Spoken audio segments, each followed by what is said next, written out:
Our story of infidelity from Jevonne's point of view. Part 2. Part 2. So we left off where we're talking about how you met that friend at the job and he kind of brought that person to you, not saying that it was his fault, but just saying that's what happened, factual. But in that depression, and Jevonne, in his depression, yeah, entertained it. So in that depression, I just, at that moment, I mean, it was all about self-sabotage. I didn't care. And so with the depression and me starting to step out on my wife, my ego started building up more and more. But my depression itself took me down a really nasty road. I was starting to smoke weed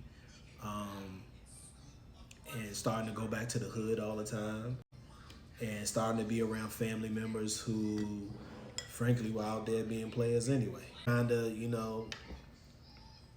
allowed me to get away with things because that was their world and that's what they did. We had, my family, and we had our back for each other. Like if I decided to cheat and have this chick talking to this chick, I would always go to a family in my house and do that. Let's break that down a little bit more because your family really never accepted me. They always felt like I was too good for him. Yeah, which to a point they were right.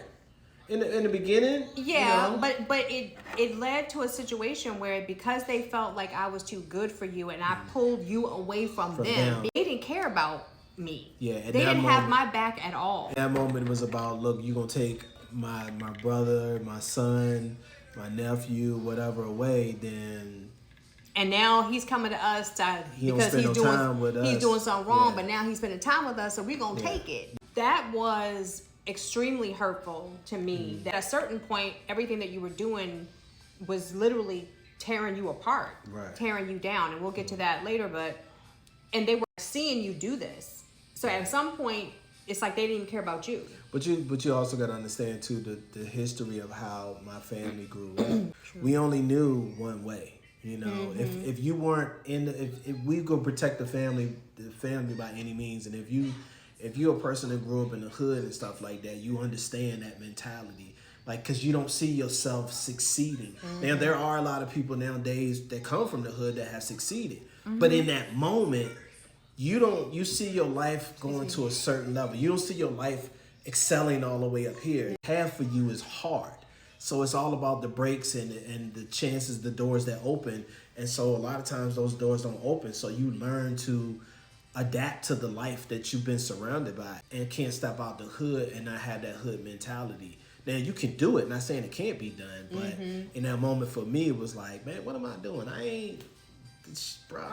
Look, let me go back to what I know, my roots. That whole self-sabotage was because you felt like... It was also so I couldn't hurt you.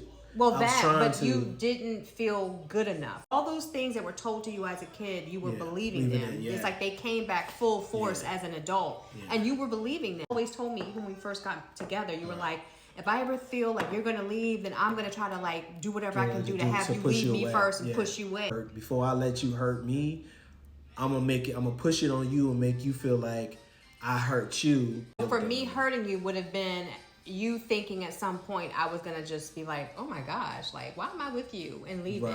So you literally try to do all the things first. As well as when with the cheating and stuff, I'm like, if I'm gonna get busted and I'm already deep into it anyway, then I ain't even say that. Let's scratch that. I just did not care, to be honest. I did not care in that moment because my whole world around me was just dark. So I didn't care. I mean, when I say I didn't care, he did not. I mean, when I would go back to the hood, I would stay there for hours, days. You were a completely different person, even like from when I first met you. That's it, a chameleon. Yeah, you were completely different. The man that was before me was someone I had never encountered, ever. Yeah, and so it was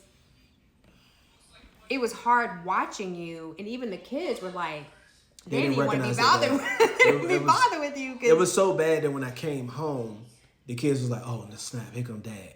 And then, because they didn't know if I was mad or in a good mood, because usually if I'm in mad, everybody felt. But even if you were in a good mood, it could change like that. Real quick. Quick. I was angry all the time. Not only when you got depression, you got anger, then you also, you self-sabotaging yourself. I'm having suicidal thoughts, smoking, and then I'm on different depression medication, which wasn't and we didn't also even talk helping. about that. Like, we finally were like, let's go to the doctor and let's see what's going on. And we got him checked out, and he was diagnosed with clinical depression. And I was having migraines. And on top of it, he was having these horrible migraines. Yeah. And we were trying to figure out all of his medicine. It was horrible. It was horrible. And all the while, he was still dealing with the one person. Yeah. And then a second person. Yeah. I was catering to them, and I think the most part for me within that depression, I needed someone that needed me. Yeah. I felt needed me, which I didn't feel you needed me, right, because you were successful and smart and intelligent. So you already established. Yeah.